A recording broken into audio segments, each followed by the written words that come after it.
यशोमती मैया के नंद लाला। साक्षात कुबेर भगवान आए हैं गोकुल को समृद्ध करने हैं। सब विस्तार से बताती हूँ, आप बैठो तो सही। कुबेर महाराज, चलो जोड़ी बनाते हैं।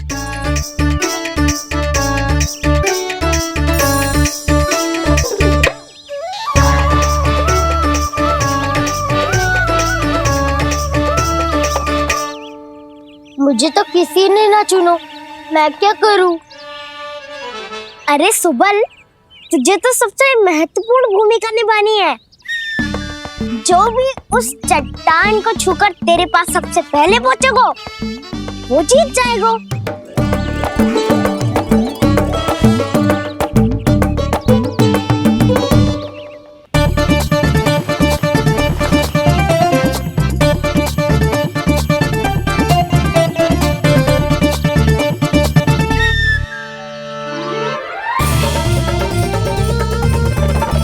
आरंभ करो।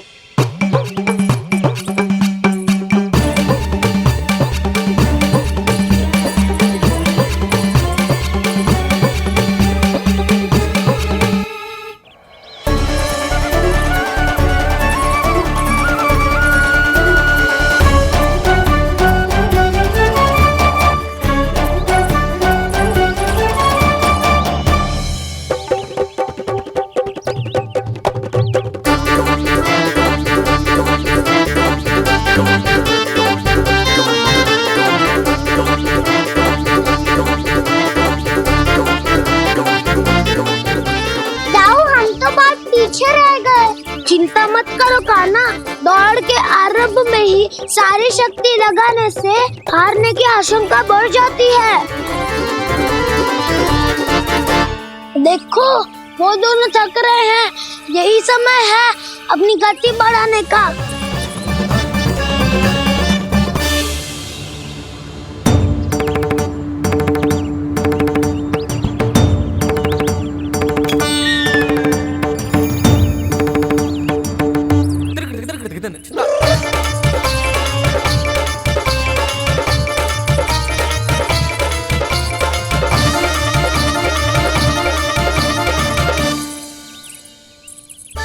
लो, हमारी जोड़ी सबसे पहले पहुंच गई। देखा मेरा बलदाव का बल।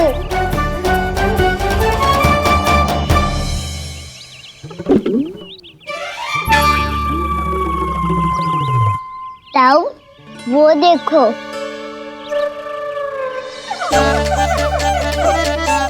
मैया,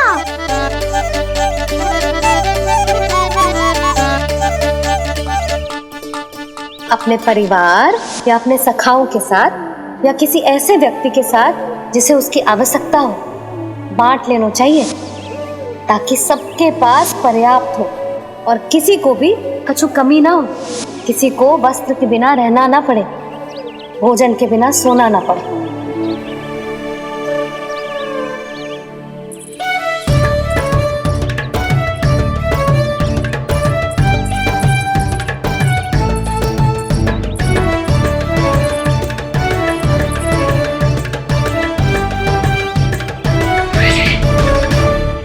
लग तो है इससे भूख लगी है।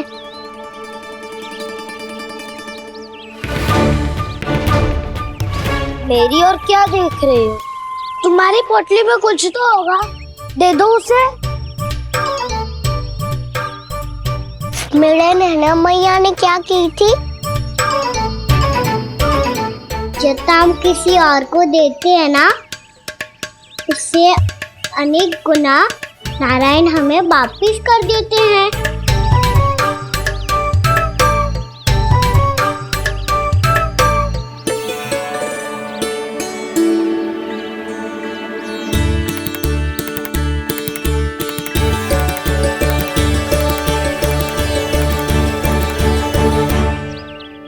ओहो, अंतिम रोटी थी पर वो तो मैं खा गो। अब तो बस मेरे हाथ में माखन लगा रह गो है।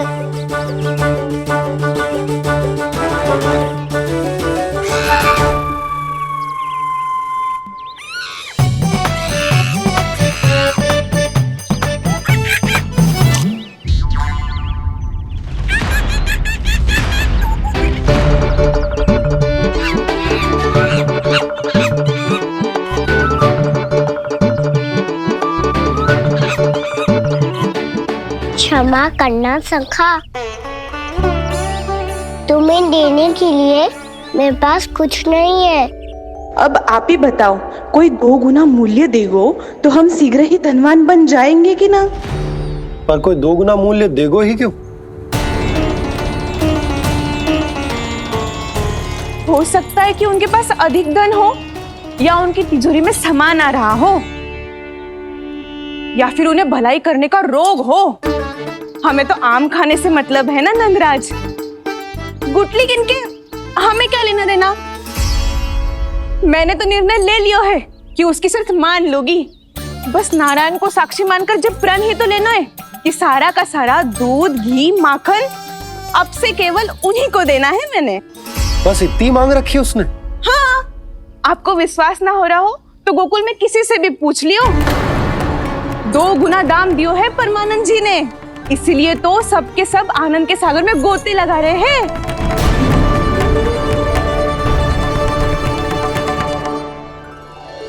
हे नारायण, सुनी है गांव वालों को 2 गुना लाभ हुआ है आज, पर मैं तो माखन बेच ही ना पाई क्योंकि हाट जाने के लिए कोई साधन ही ना मिलो मुझे।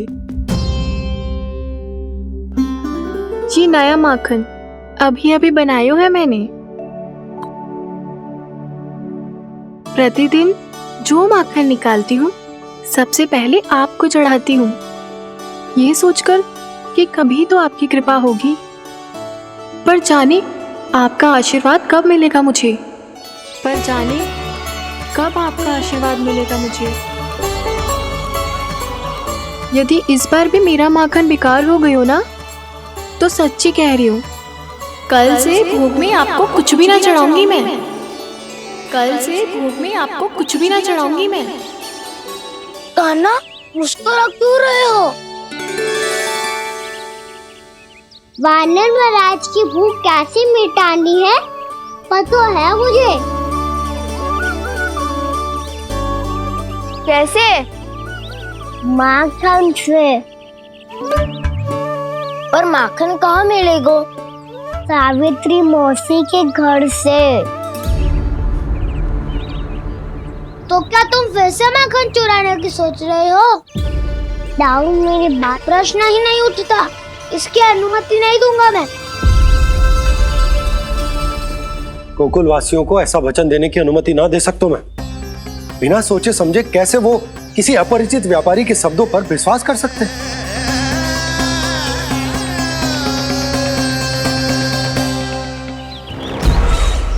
महाराज, गोकुल वासियों को अब धन के जाल जंजाल में फंसने से कोई नहीं रोक सकता। महाराज, मैं धन का ऐसा स्वाद चखा कर आया हूँ कि नंद चाहे जितना प्रयास करे, अब कोई भी गोकुल वासी उसके हित वचन सुनेगा भी नहीं। महाराज, ये बहुत गंभीर बात है, हमें सभा बुलानी होगी यशोदा। जशोदा जी, आप भी कुछ कहो ना नंदराज से। जे अधिक ही सोच रहे, इतनी चिंता करने की कोई आवश्यकता ना है। आवश्यकता तो है। तो जब कोई लोभ के जाल में फंस जाता है तो उसका बाहर निकलना असंभव है, किंतु फिर भी अपनी दृष्टि चौकन्नी रखना और कान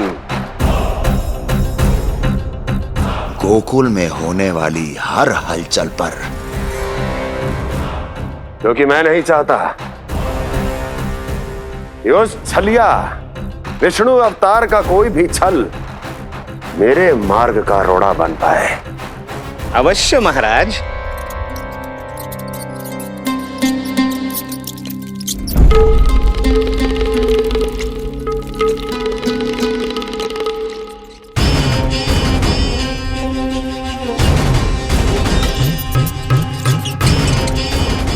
लोभ। ध्यान रहे परमानंद, गोकुल वासियों पर लोभ का प्रभाव हर बीतते क्षण के साथ बढ़ता चला जाना चाहिए। महाराज, जैसे किसी कबूतर को बिल्ली दबोच लेती है, वैसे ही मेरा फैलाया हुआ लोभ गोकुल वासियों को अपने पंजों में दबोच लेगा, सब झटक लूंगा।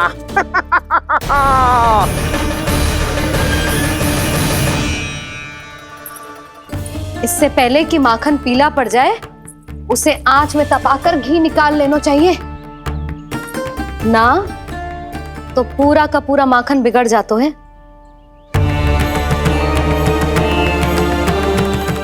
मैं अभी भोला से कहकर सारे ग्वाल ग्वालियरों की सभा बुलाता हूं। मुझे सबसे बहुत महत्वपूर्ण विषय पर बात करनी है।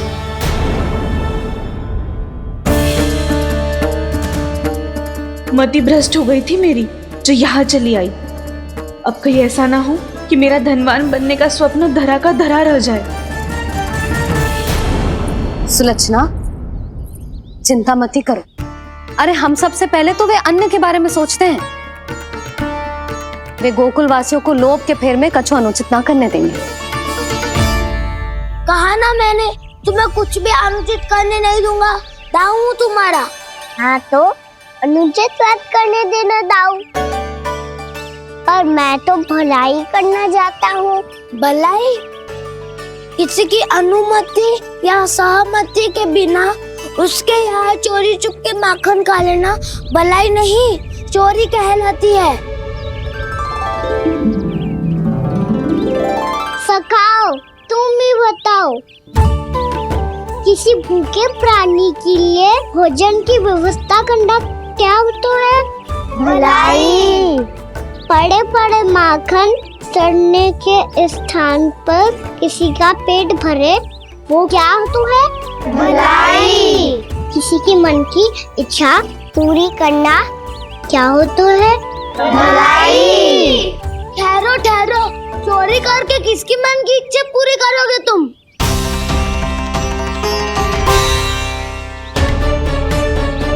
किसकी दाऊ?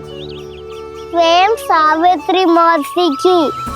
वही तो चाहती है कि मैं उनके घर आऊं और ढेर सारा माखन खाऊं।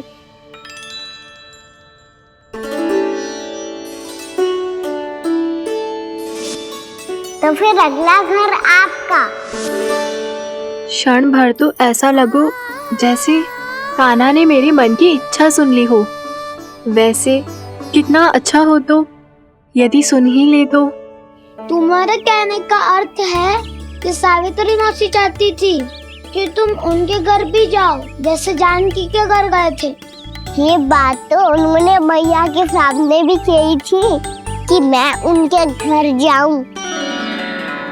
ये तो उनका सौभाग्य होएगा। किसी का सौभाग्य बिगाड़ते इतने बुरे ना है हम।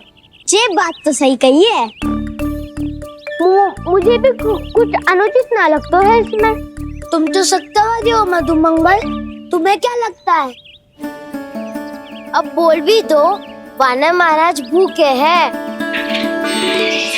वानर महाराज से अधिक भूखा तो मुझे तू लग रहे हो। यदि कान्हा सच्ची में जैसा वानर महाराज की भूख मिटाने के लिए और सावित्री मौसी की इच्छा पूरी करने के लिए कर रहा है, तो दादी के सीख के अनुसार मुझे इसमें कछु अनुचित ना लगता। पक्का हम सच में चोरी नहीं भलाई करने जा रहे हैं। सही कहा दाऊ। यदि भूखे असहाय वानर महाराज का पेट भरोगे तो इसका असली पुण्य तो सावित्री मौसी को ही मिलेगा। इसका अर्थ तो ये हुआ कि कान्हा सावित्री मौसी का घर माखन चुराने नहीं जाएगा, बल्कि उसे दुगना कर देगा। बात तो सही है, तो फिर मैं तुम्हें नहीं रोकूंगा।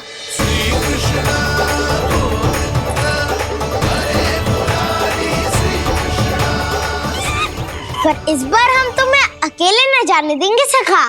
हाँ, हमें भी पुण्य अर्जित करना है और माखन भी।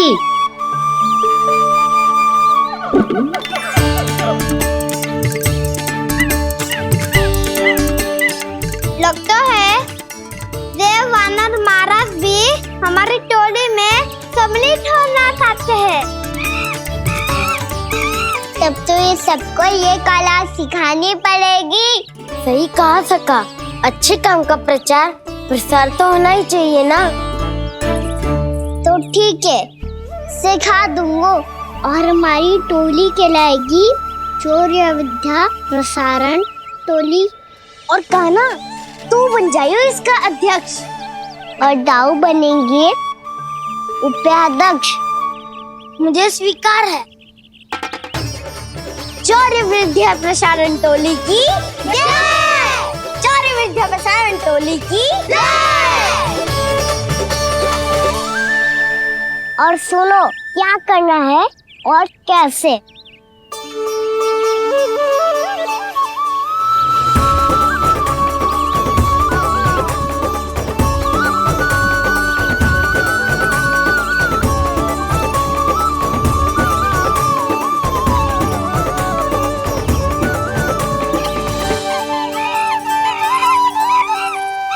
आया कन्हैया रे आया रे माखन का चोर, रोके रुके ना ये सरपट लगाता है दौड़। तुम सब बाहर छुप जाओ, मैं भीतर देखता हूँ। ना ध्वनि कोई हो ना पता कुछ लगे, आए चुपके से ग्वालों की टोली। चाहे कितना बचाओ छिपाओ कहीं, सारा मक्खन ये कर जाए खाली। मुख से तो लगता है सरल ये बड़ा भीतर से चंचल ये छल से भरा है ये नटखट बड़ा चिच्चोर।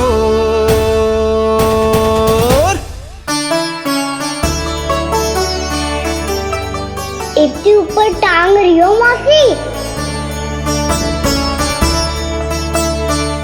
कान्हा सच में आ गयो तो मैं तो धन्य हो जाऊंगी।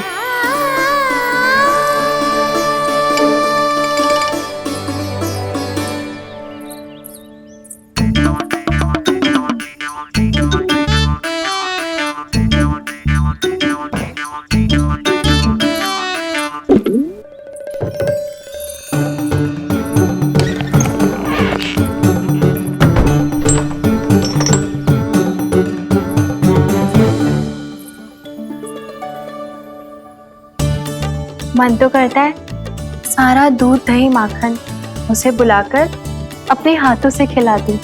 मुझे बुलाना भी चाहती हो और अनजाने में मेरे लिए कठिनाई भी बढ़ा रही हो। पर मेरे यहाँ क्यों आएगा कान्हा? इससे अच्छा तो यही होगा कि कल माखन बेचने के लिए कहीं से सकट का प्रबंध कर लूं।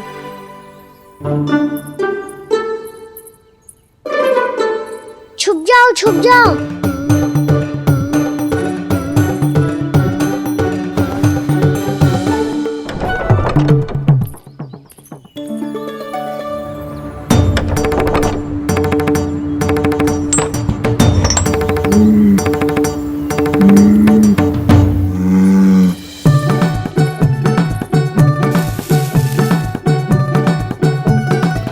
वैसे भी वो ठहरा राजकुमार, एक साधारण गोपी के यहाँ का माखन काहे खाएगो। तो भी बावली हो गई है सावित्री। कान्हा आना भी चाहे तो इतनी दूर आएगा कैसे?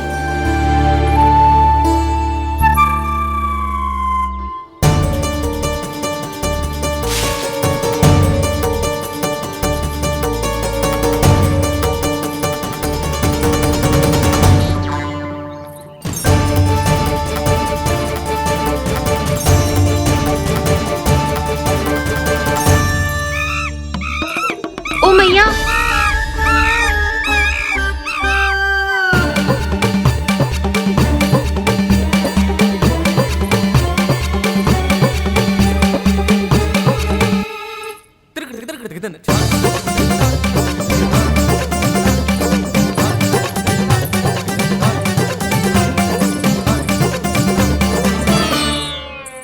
सब खड़े हो जाओ।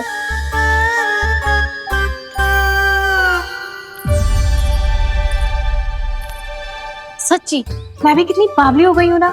जब नंद भवन की ओर जा ही रही हूँ तो कान्हा के लिए थोड़ा सा माखन ले जाती हूँ।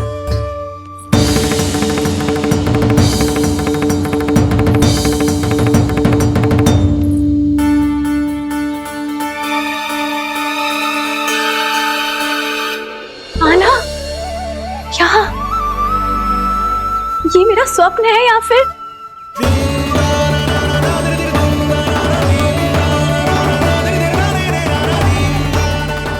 ये सारे बालक यहाँ क्या कर रहे हैं कान्हा के साथ? क्या जानकी सत्य कह रही थी? कान्हा यहाँ पर माखन चुराने आया है। मुझे स्वयं जाके इसे माखन खिलाना चाहिए। चलो सावित्री मौसी के वापस लौटने से पहले मैं कार्य समाप्त करके वापस भी जाना है। कोई पकड़ी मत जाना।